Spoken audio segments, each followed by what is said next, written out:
ప్రజల్లో ఉనికిని కోల్పోతున్న BRS party నాయకులు రైతులను రెచ్చగొట్టే విధంగా చేయడం వారి అవివేకానికి నిదర్శనమని మాజీ ఎంపీపీ గజ్జల సాయిలు అన్నారు. సిద్దిపేట జిల్లా మాజీ ఎంపీపీ గజ్జల సాయిలు బీఆర్ఎస్ నేతలపై కీలక వ్యాఖ్యలు చేశారు. రైతుల నుంచి పూర్తి మద్దతు కోల్పోతున్న బీఆర్ఎస్ రుణమాఫీ పేరుతో రాజకీయాలు చేస్తున్నారని మండిపడ్డారు.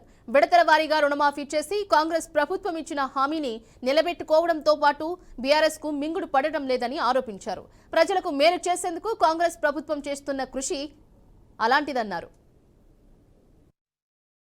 నిన్నటి రోజున మరి 33 జిల్లాలలో లేది మరి దుబ్బాక కాన్స్టిట్యూషన్లో మిర్దొడ్డి మండలంలో మరి ఆ బీఆర్ఎస్ నాయకులు కల్లిబలి కథలు చెప్పి రైతులను మభ్యపెడుతున్నటువంటి తరుణంలో వాస్తవంగా మేము ఒకటే చెప్తున్నాం, మిత్రమా, మీ ప్రభుత్వం ఉన్నప్పుడు ₹1,00,000 రుణమాఫీ అన్నావు, ఎవరికి చేసినవరా బేకు, మేము చేస్తున్నాము చెప్తున్నాము అనే ఉద్దేశంతో మేము చెప్తుంటే మీరు కల్లిబలి కథలు చెప్పి అనవసరమైనటువంటి రైతులను ఎంఆర్ఓ ఆఫీస్ దగ్గర తెచ్చి మళ్ళా మాఫ్ అవుతుంది, మళ్ళీ ఎట్లా మాఫ్ అవుతుందా, రాని వాళ్ళు ఎవరైనా ఉంటే దానికి సంబంధించినటువంటి వ్యక్తులు ఆఫీసర్ను ఇన్వాల్వ్మెంట్ చేసినాం కాబట్టి ఏఓలు కావచ్చు ఏఈఓలు కావచ్చు దాన్ని యథావిధిగా నడుస్తుంది.